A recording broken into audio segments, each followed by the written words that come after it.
everyone, welcome to my channel and welcome to this week's video. If you've not been here before, my name's Donna and I am an artist and I live in the beautiful country of New Zealand, and we are enjoying an absolute stunner of a summer, so that's really nice for a change. So today I am working on a couple of dupes. They were vases that I saw on Restoration Hardware that I liked, and I thought I might try and emulate.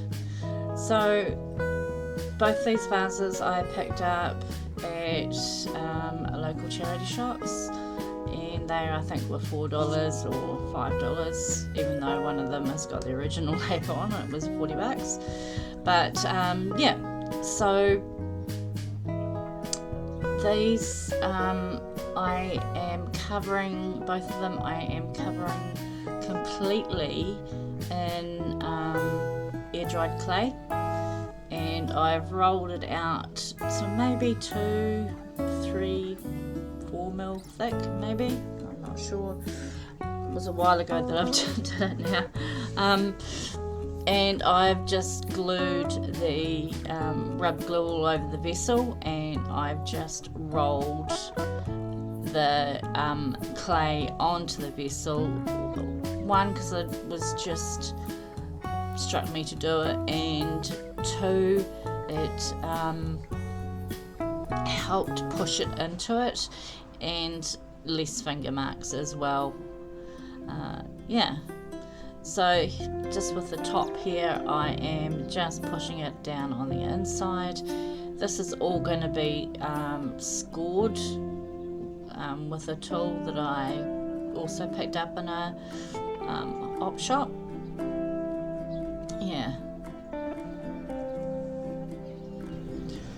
With that clay all on, I have removed some air bubbles that did make it onto the sides, and I have smoothed the top out with a little bit of water on my hands. So I'm actually going in with, these are actually cake decorating tools, and I'm just scoring it down to a certain point, and I'm hoping that the indentations are going to be enough to grab some paint when I try to wipe the rest off. Well, that was the plan at this stage anyway. With that all done, just some final touches to fix where my fingers had protruded into the clay at the top. I'm moving on to the second vase. Again, I'm pushing it on with Glad wrap on. Just makes it easier. I can put a little bit more pressure on without my hand sticking into it. So once that's done and it's completely covered, I'm going to score this one a little bit differently, but I think it's even the same tool that I used before, and I think I'm going a little bit deeper in with these ones. I'm not being quite as gentle.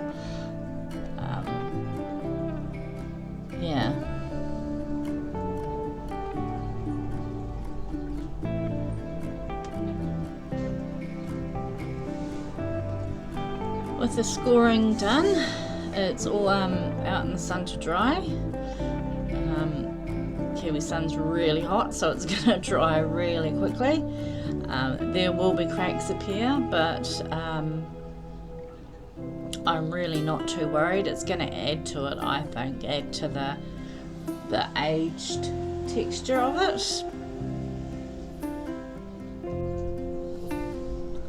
Sorry about the sideways shot.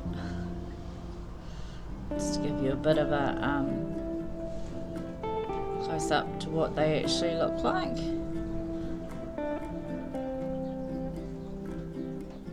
You can see the cracks starting to appear on the bigger vase. So once they're dry, I think it was the same day actually that I pulled them inside, and I just gave them a once over with some white paint. just ordinary house paint, was nothing special. So once this was dry, I then out in the sun again to dry, and then I started with the finishes that I wanted on them, and boy was this a process. I could not get these to a point where I was happy with them. Not really happy. I mean, I was happy, but not happy. I hope you know what I mean. Yeah, so I started off with the burnt umber paint, and I mean, it was alright, and hindsight is a wonderful thing, and I think what it is that I wasn't happy about was the top shape of the vase. It had nothing to do with the paint. It wasn't as rounded as I wanted it to be. So anyway, here what I did was just went in and pushed it all into the cracks, and then got my one of my trusty old rags, and it just essentially wiped it all off. So yeah, actually look at it there, it looks quite cool. Maybe I shouldn't have repainted it. Anyway, done now. So yeah, so that's the initial paint on that one. So the next vase, I did the layer of the browns, and then went in with some quite a thick mixture of what's it called? Gone blank. Plaster of Paris and white paint, just to add way more texture. I wanted to add the texture because the clay, as you can see, the paint on the clay is rubbing off really easy, and it's a very, very smooth finish, and it just wasn't what I was going for. So essentially I've mixed up the Plaster of Paris and the paint just to add that texture and that thickness, and that to give that point of difference. So here you can see that brown, the burnt umber's all gone, and I'm replacing it with, it's a red oxide, barn colour as I like to call it, and I'm just deepening it with a little bit of brown into it so it's not quite as red. Yeah. So this is its final colour. I actually, when I did it, I did like it better than the brown, and after I took the photos just recently I wasn't 100% sure. Again, I think the texture of the bottom half of the bath with the vase or the vessel with the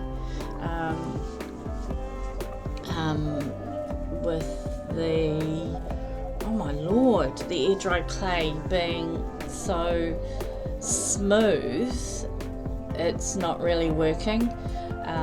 So I'm not sure how I would do this differently again, but it's turned out as it's turned out, and it's not too bad. It's just not how in my head I wanted it. With the red paint dry, I am going in with a dry brush and just doing what a dry brush does, adding a bit of colour here and there just with the white paint, and wiping it off just so there's a little bit in the cracks. There's one area of this where it just doesn't stay on. I haven't put them deep enough, but that's right, it's a learning curve. So I was initially going to dry brush it all, but when I did that, I just decided it looked crap. Essentially, there's no other way to say it. I thought it looked crap. And we're our own worst judgments of ourselves, if you know what I mean. So what I've ended up doing was essentially going in and just painting the whole bottom. It gave a really nice contrast, and I think has ended up looking okay. I think the whole issue was because the air dried clay is so smooth, I wasn't getting the texture I wanted. Maybe I should have gone in with some baking soda paint. Maybe I still will with time to come, and just get it to where I want it to be. But I think this vase's biggest downfall was that as I was trying to dupe a RH vase, they had a more rounded top on them, and I think that's why I'm not liking this, because that it's not there, and it just doesn't remind me even slightly of the Restoration Hardware ones. So please tell me what you would have done differently. Where did I go wrong? What techniques or paint finishes or something along those lines would you have done to it? Yeah, so feel free to tell me in the comments below. So thanks again for watching, and please do watch another one of my videos that is slightly better than this. Yeah, so thanks again. Bye.